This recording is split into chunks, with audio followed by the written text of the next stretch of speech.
में आपका क्या मामला था आज? मेरा नाम प्रीति है और मैं चुडाना गांव की रहने वाली हूँ और मेरी शादी 28 मई को हुई थी। राकेश दहिया दौड़ा पहलवान के नाम से जिसको लोग जानते हैं, सोनीपत का रहने वाला है। खांडा गांव में भी है उसका घर।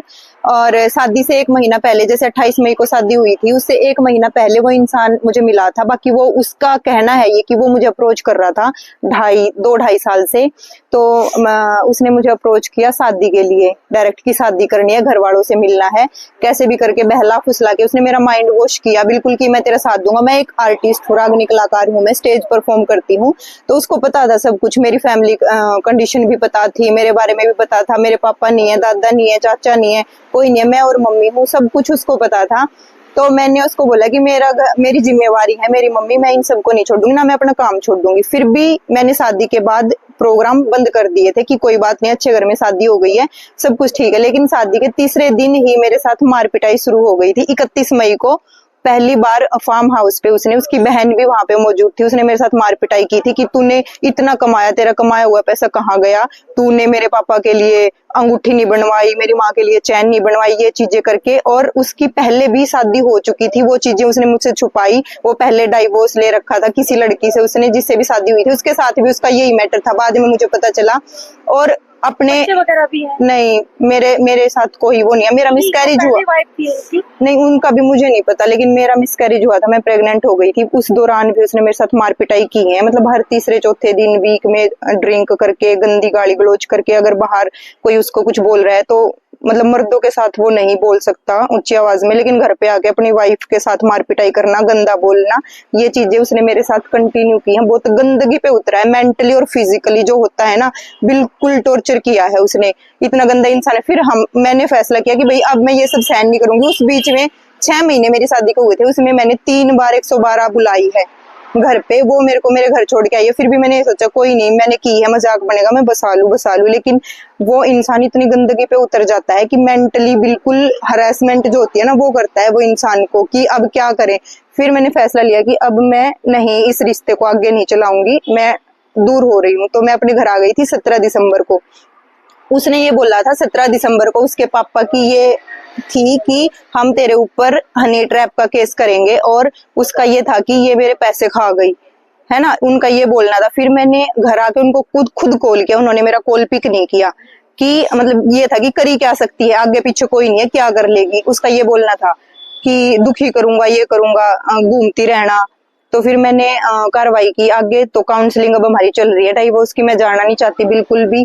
और हर काउंसलिंग में वो ये बोलता है कि ठीक है, मैं तेरा सामान भेज दूंगा, मैं कुछ भी नहीं कहूंगा, विश्वास करो, ये चीजें। लेकिन बाद में फिर वो बदतमीजी करता है। आज भी उसने हमारी गाड़ी के आगे गाड़ी लगाई है और मेरे साथ मार पिटाई की है, मेरी मम्मी के साथ में गंदा व्यवहार किया, और मेरा फोन छीन के लेके गया। और मेरी प्राइवेसी, जो मेरे फोन में आईडीज है, उनका यूज कर रहा है वो, और उनके साथ में छेड़छाड़ कर रहा है। तो यही मेरे को बोलना था कि वो मेरी।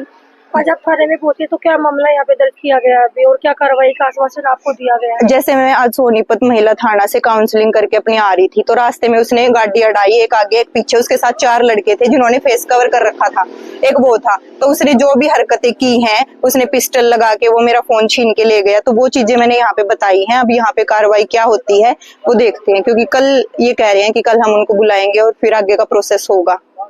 तो आप रहना नहीं चाहते उनके साथ? नहीं नहीं, बिल्कुल भी नहीं, बिल्कुल भी नहीं। तो इसमें जो आपके पति है वो क्या कहना है इस मामले में, वो क्या बोल रहे हैं? उनको पता ही नहीं है उनको बोलना क्या है। वो बिल्कुल एक घटिया इंसान है, जो मैंने रह के मतलब मुझे फील हुआ है ना कि जैसे उसने पहले दिखाया था कि उसका व्यवहार अच्छा है, यही चीज देख के मैंने उसे शादी की थी। लेकिन शादी के बाद वो बिल्कुल इतनी गंदगी पे उतरा है ना कि लड़कियों की ना तो उसके अंदर कोई रिस्पेक्ट है, ना उसको बात करने का तरीका कि कैसे क्या बोलना है। वो बिल्कुल गंदगी पे उतरता है, गंदी गालियां देना, मार पिटाई करना, बस यही है। तो ऐसे मैं तो नहीं रह सकती ऐसे इंसान के साथ। मेरी जानकारी मिले कुछ धमकी वगैरह भी आपको दी गई और पिस्टल भी अड़ाई गई, वो क्या मामला है पूरा? मेरे साथ ये चीजें कई बार हुई हैं। वो मेरे गांव में, मेरे घर के बाहर भी गया है, उसमें मेरी कैमरे लगे हुए हैं मेरे घर पे, उसमें क्लिप भी होंगी। वो मेरे घर के बाहर जाके भी धमकियां दे के आया है, तोड़फोड़ करके आया है। और उसने यहाँ पे भी मतलब अपने घर भी मेरे को जान से मारने की और मेरे घर में आग लगवाने की धमकियां दी। और आज भी उसने मेरे ऊपर रिवॉल्वर से ही अटैक किया है। ये मेरी उंगली है ना, और वो तभी मेरा फोन छीन के लेके गया है। मतलब मैं सेफ नहीं हूँ उस इंसान के साथ। मैं क्या, कोई भी लड़की मतलब सेफ हो ही नहीं सकती, मुझे ऐसा फील हो रहा है। हाँ, मुझे मेरी सबूत है आपके पास जो हाँ, मेरे पास रिकॉर्डिंग्स हैं, बहुत सारी रिकॉर्डिंग्स हैं जिसमें उसने मेरे को जान से मारने की धमकी दी है, गंदी गालियां दी हैं। मेरे पास सब रिकॉर्ड है और मैंने सब वो आगे दिखाए हैं पुलिस प्रशासन को। संबंध के आरोप भी आपने अपने पति पर लगाए थे, वो क्या मामला था पूरा? हाँ, मेरे पड़ोस में भी है एक लेडी जिसके साथ उसकी फोन पे बातचीत होती है, तो उधर से उनने हमारे बारे में कैसे क्या बोला है, गंदा बताया है, अच्छा बताया, वो नहीं पता। लेकिन उन दोनों की आपस में, नीलम नाम है उस औरत का, मेरे पड़ोस की है रहने वाली, और यहाँ सोनीपत में ही जॉब लगी है उसकी कोर्ट में। उसके साथ उसका गंदा रिलेशन मतलब मेरे सामने आया, उनकी चैट मैसेज और जो भी है फोन कॉल्स रिकॉर्डिंग्स।